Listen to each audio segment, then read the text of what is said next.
Good morning, my dear students. How are you all? Hope you all are fine. Okay, so let's proceed to our next topic.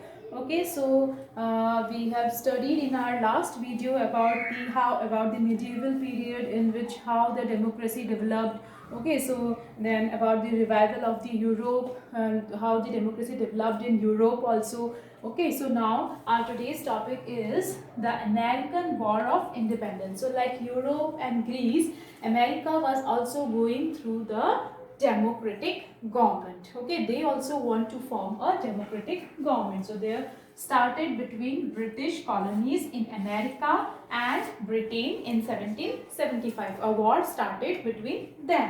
Okay, so and this war is also known as the American Revolutionary War. We can call it as American Revolutionary War. Okay, so it marked the end of British imperialism. Okay, it marked the end of British imperialism in America, and they formed a written constitution in 1789, and a Bill of Right was also formed. Okay, so let's read it. Success of the American War of Independence ushered in the idea of written constitution. So they succeeded in the war, and this succession gave them the rise of the written constitution.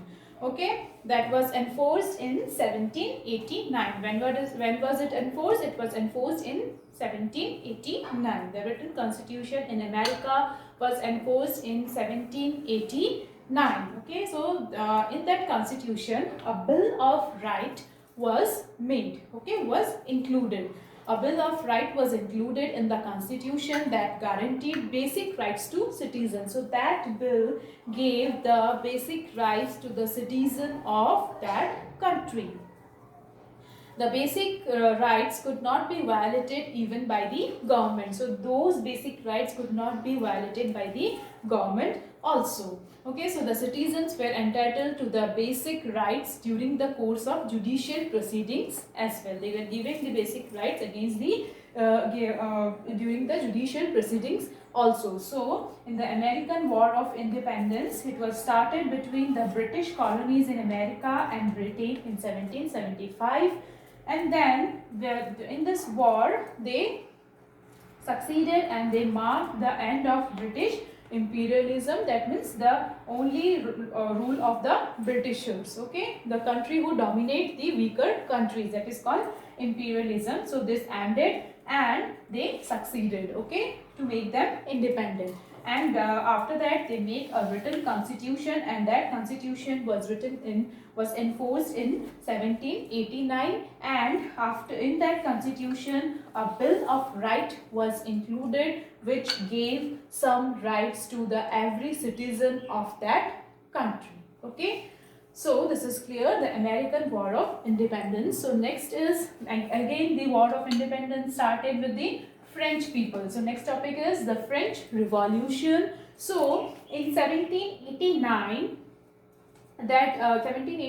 there became the end of king rights in the French. Okay, the French people ended the rights of the king, and they also want to become independent state or country. Okay, so the idea of liberty, equality and fraternity. Liberty means freedom, equality means to treat equally, and fraternity means the feeling of brotherhood that came in their mind. Okay, so rights of man also came in their mind, that a man should be treated equally. All are born equally. Okay, so they should be treated equally with each and every rights. Okay, so in 1794 they abolished the slavery system.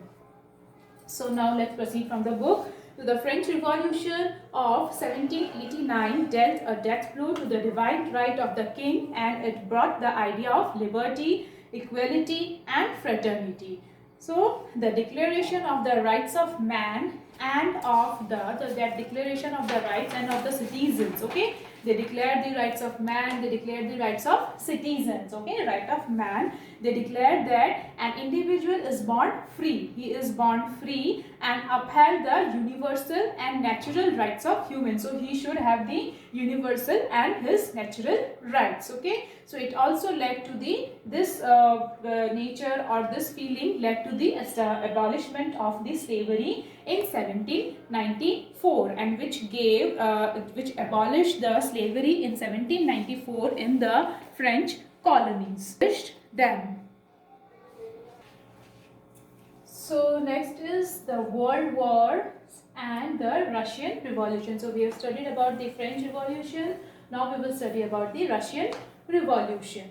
Okay, so the First World War, which was in 1914 to 1918, okay, it dissolved the European imperial power. Okay, it ended the European imperial power, and the Russian Revolution in 1917, it cleared that, they make it clear that political equality is incomplete if we are not having any social and economic equality. Okay, it is incomplete without it. And then the Second World War took place in 1939, and which make all the countries or make the colonies independent. Okay, so the First World War led to the dissolution of major European imperial powers. New nation states were created because of it. Okay, so where the government adopted the principles of democracy to govern their country. Okay, they adopted the policy of democracy to govern their country. Then the Russian Revolution which started in 1917 made it clear, that political powers may not be, incomplete, political equality are incomplete if we are not having any social and economic equality.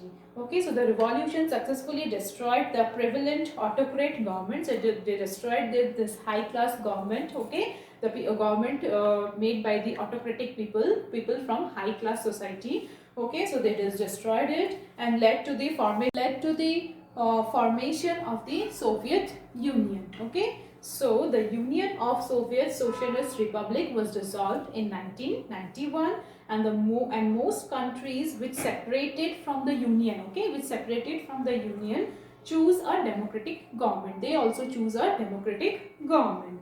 In 1939, the world witnessed the Second World War. Okay, the world witnessed the Second World War, and because of which, after the Second World War, most colonies became independent. They became independent. Okay, there arose the idea of nationalism in everyone's mind. Okay, so they become independent and choose to become a democratic country. Okay, they choose to become a democracy. Okay, thank you class.